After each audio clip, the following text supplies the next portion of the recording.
Hello everyone, this is Aaron again, of course. I stopped by the permission today and the owner came out and said, Aaron, we got to do something about the raccoons. He says they're all over the place, they're eating the corn, eating them out of house and home basically. I asked him, I said, what time are you seeing them? Because the raccoons here at my house, they don't come out to 3 a.m. And he says, I'm seeing them at midnight and 1 o'clock when I do go around and make my rounds before I go to bed. And I said, well, okay, if they're out that early, I'll come give it a shot. So, big game means big calibers. And so, two things. One, I got to get in the mood to go into big calibers and to go after big game. So, to do that, to help me put myself in the mindset, I have this. All right, this is my let's go get something big hat. Okay, in this particular case, it's raccoons, and so to help me get in the mood, I got my hat on. I'm going to change this thing from 177, and I'm going to kick it up a notch, and we're going to put on the 25 cal. Shooting the JSB. I don't know. I may go to the 33s, but maybe the 25s. And we're going to go see if we can get some raccoons this evening. So I decided to do a video on, in all seriousness, I decided to do a video on changing this thing from 25 cal, from 177 cal to 25 cal. And one of the reasons I bought this scope for this gun was because of that. It was one of the justifications that I had for getting this. It gave this day-night operational for pesting, and also since I could change the barrels out, everything is already in here. I have all of the ballistic coefficients, the speed of the pellets, the weight of the pellets, all that's already saved in memory here. So when I take this barrel off and put on the 25 cal barrel, all I have to do is go in and change it from 177 to 25, and this thing is going to automatically be 0. And it's going to be ready to go without me having to go out and set anything. And I will check it just to make sure, but I've checked it before. And I can tell you right now, when I change the barrel out, this thing will be hitting spot on. It's just the way it is. So this video is really about how, for those of you who don't own them packs, how do you change the barrel out, and what's necessary to do that. And we're going to time this thing too. We're going to see how much time it takes me to change this thing out. Because what I might do tonight, when I go there, if I go there and I don't see any raccoons, I can quickly change back this barrel to a 177, still in night vision, and go after some of those pigeons that are up in the rafters at night. So this is a dual opportunity. So one of the nice things about having an impact or a gun with multiple barrels, and I don't know many that are, is the fact that you can go high caliber, you can go low caliber. If you get a scope like this that's dedicated to several guns, that can be dedicated to several guns, you can go ahead and change out barrels and be shooting right on all day. You don't have to re-zero or anything. Just go into the computer and tell the computer what you're shooting, and the gun's going to say okay, or the scope rather. It's going to say okay, let's go do it. That's simple. So let's go ahead and change this barrel out and show you the procedures for that. And hopefully I'll have some cooning video for you guys later. Thank you. Okay, in making the changes we need to make to change this from a 177 to a 25 cal, you basically only need 3 things. Of course, you need the barrel that you're going to change it out to. You need the pellet probe. It's going to take it from 177 up to 25 cal, and you need a 1.5 millimeter Allen wrench for taking the probe out to make that exchange. In removing the barrel, what I like to do is go ahead and cock the gun, and then putting it on safety, of course, because it is cocked. And then from there, there's a screw right here that holds the barrel in place. Take this screw a couple of turns out, reach up to the barrel, and okay, it comes out. It's a little difficult because you're trying to get it to unseat back here, because there's an O-ring on the back that's really on there pretty tight. Okay, so There it is right there. So this barrel comes out. You sit it on the ground. The next thing we want to do is we want to go back here and we want to remove the pellet probe. You do that by leaving the gun halfway cocked back. There's a little Allen screw in here. You unscrew this Allen screw and you have to take it all the way out. Only reason I like to leave out because this thing here, I wouldn't want to lose that. You lose that, you're out of the game. Okay, so once you get that out, now what we want to do is just remove and replace the pellet probe. And I find it's just best to take it off. Because once that's off, now, I really could have did it easier than that if I had some needle nose pliers. I'm going to take that off, place that down. We're going to bring up the next new pellet probe, which will fit in from the back. And the one thing you have to do is you have to make sure that you get those holes lined up. Once that is in place, you take the little screw that I'm so afraid of losing one day. Okay, you can bring it forward, start this screw. So this is almost fail-safe.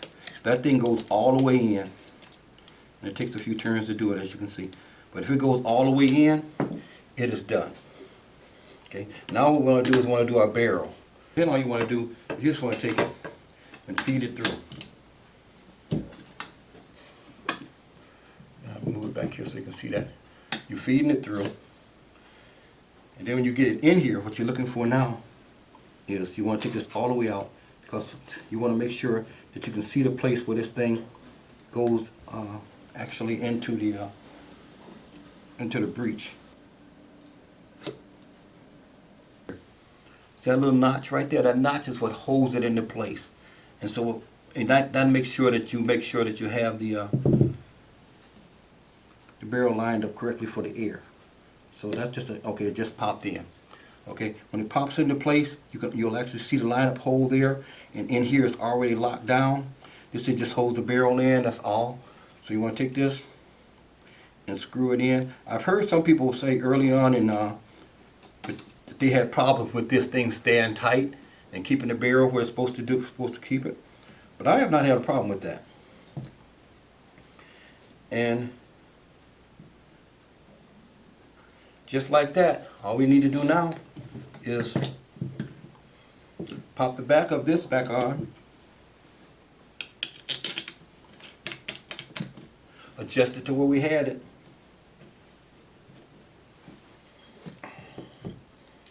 and you're ready to go and shoot. So there you are. I fumbled around a bit. Someone that knew what they're doing probably could change this out in 2 minutes. And if I changed it a lot, I could do it in 2 minutes, probably under 2 minutes.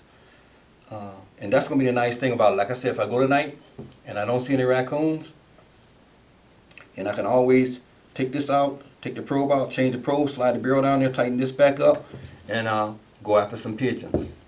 That is one nice thing about having a gun with 2 barrels. And that's one of the things that draw me to the impact, the fact that you have multiple calibers. All right, she's all set up. She's ready to go 25 caliber. I've changed the computer from 177 to 25 caliber, so all the information that was stored in it has been brought up to date. The crosshairs have been automatically moved to the position for shooting the 25s. And I've taken it outside and I shot 3 shots and at 30 yards. That's my 0, and she's spot on, so she's ready to go. But I want to share one more thing with you, and I thought really hard about whether or not I wanted to do it. Because some years ago, I don't know, some of you guys may recognize this little thing I came up with, because this was my second video 2 years ago. Because the gun, when I got it, was rocking so much and I couldn't get it to steady for bench rest shooting, I came up with an extension out here to get more of the gun mass and back of this teeter-totter part here. And when I did that, I said to people, you know, it's a good idea, and if you guys are going to use it, you know, give me a shout out. If you got anybody that's going to manufacture it, give me a shout out. Of course, people used it, and it was even manufactured, and it's still for sale, with no shout outs. I thought they would even had a courtesy of sending me one and saying, hey Aaron, try this out. But no such deal. I even had people advising me to buy one. That was funny. Okay, but you know, when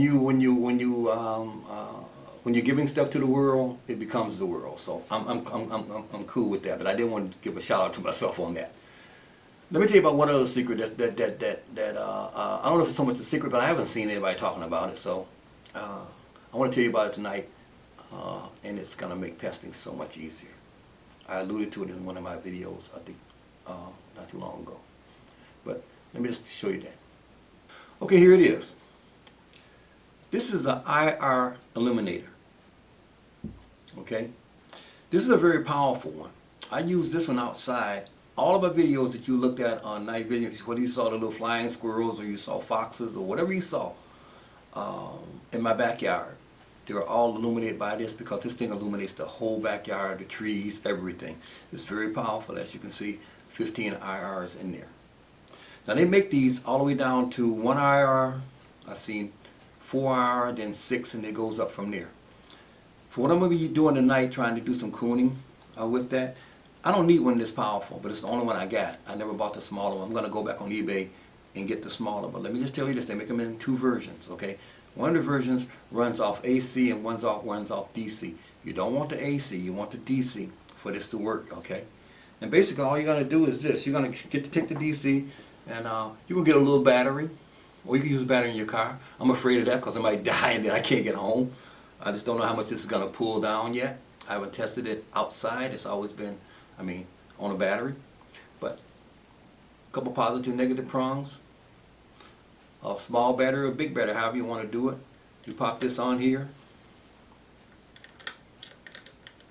And this thing here, the beauty of it is, I just plug it up and forget it because it's got a day-night switch on it.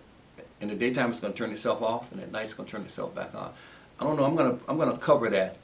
And when I cover that, the red lights should come on. They are on, so, and they're off. And hopefully they're back on again. And hopefully you can see that. But even if you can't, this is the system that I'll be using. Because I'm not gonna go out there with a flashlight on top of this thing and I'm gonna have it on, I may have it on scanning for hours. Because I'm gonna have to be looking and looking and looking. And I'm not gonna be changing out batteries. I'm not gonna even worry about that.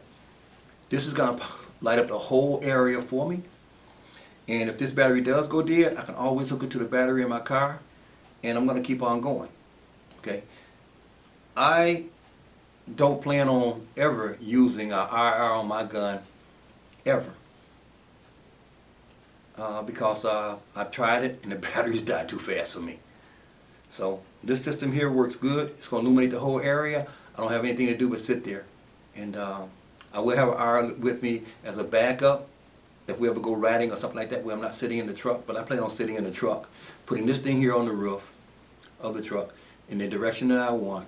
And the nice thing about that, it's got little legs on the back, so I can point it straight up in the air, or I can point it all the way down to the ground. And it's going to point wherever I want it because it's going to sit on those legs and it's going to sit perfectly. So for those of you guys out there that's got those little flashlights on top of your thing, abandon it. This is the way to go. Thank you guys. Let's go see if we can do something for this on this permission tonight. Well, I'm out here pesting for raccoons and been here a while. Nothing has happened, so I decided to do an example of the video. I have the light that I showed you in the studio up at the car right now, and what you're looking at right there is crushed corn, and then here's the corn that they'll be using tomorrow before they bring more out from back there. There's a bird there that I must have shot, and he must have fallen late because I picked up all the rest. It looks like it might be a pigeon. But I did shoot a bird and he stayed up there. I think he must have fallen after I left. Now I'm telling you, this is about, I'm going to say 30 yards away. That's an empty bin right there, where they also keep crushed corn. Again, still 30 yards. Now I'm going to swing off, and then another one there where they keep, that's almost like I don't know, chopped up bark or something, it looks like. But nothing there. Now if I go here, I'm going to get outside the building. Now those tires there are 50 yards away. And there's another silo right there. And the farmer said they were in one of these, but I'm not sure. But that just goes to show you how that light up there can really reach out there. Even though that's 50 yards away. And I have it on a small battery, I don't have it on full power. So, just an example as we swing back around to where he says they're supposed to come, which is in here. And so far, nothing. But I just wanted to show you how well this works and how I can pan around and I have to worry about the illuminator on the gun going down on me. So just a report in case I don't get a shot tonight.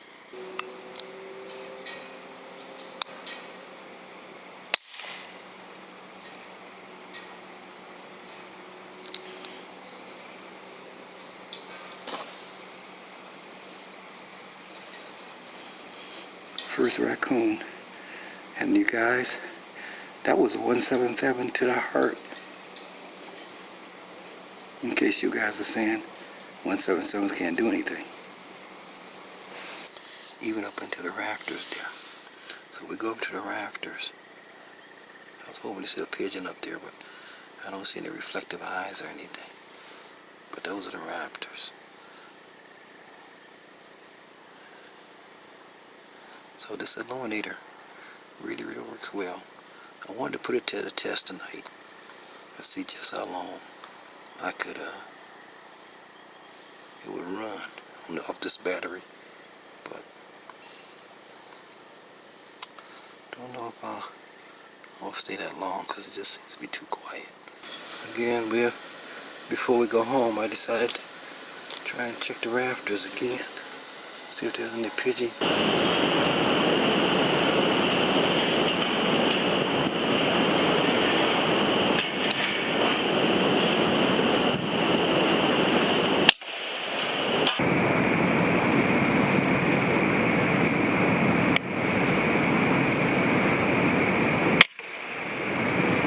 Checking more rafters before I give up and go home.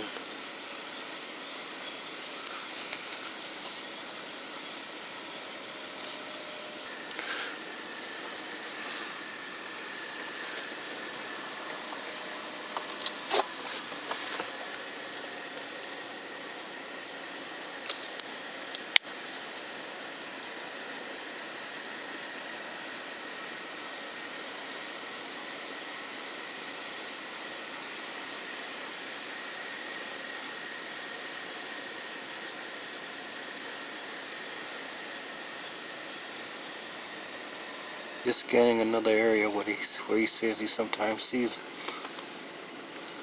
Nothing here though.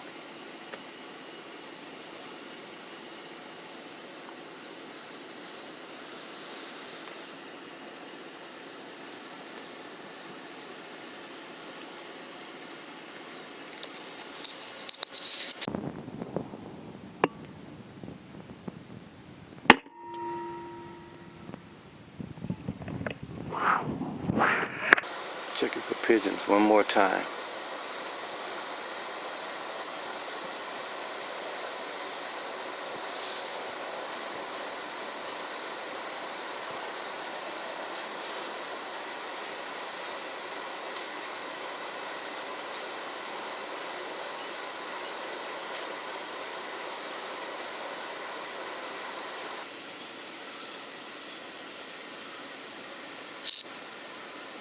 As you can see, this light that I have, because I can angle it up and down, it can cover any area I want it to cover.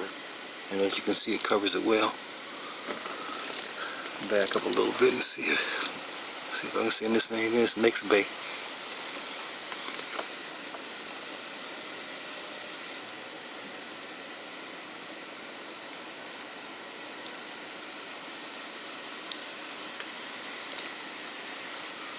Nothing there.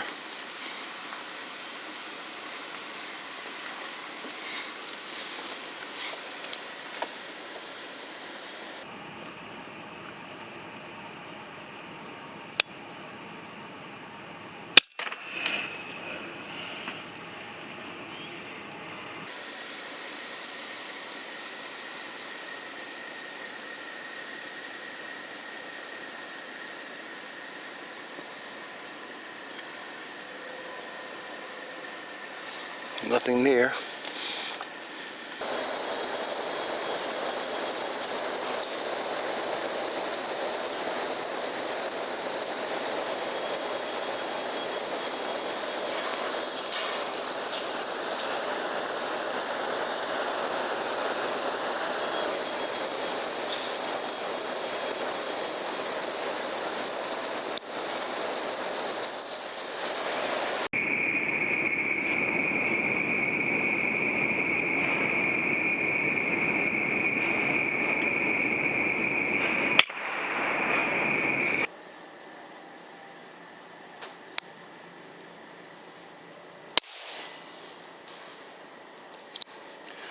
Well, this is the last look I'm going to do for pigeons. I'm out of here. As I said back there, I'm pretty sure this place is usually, you see pigeons here. You hear them here. Hear them here. But I think that they all now are roosting and nest with their babies. Everything is now.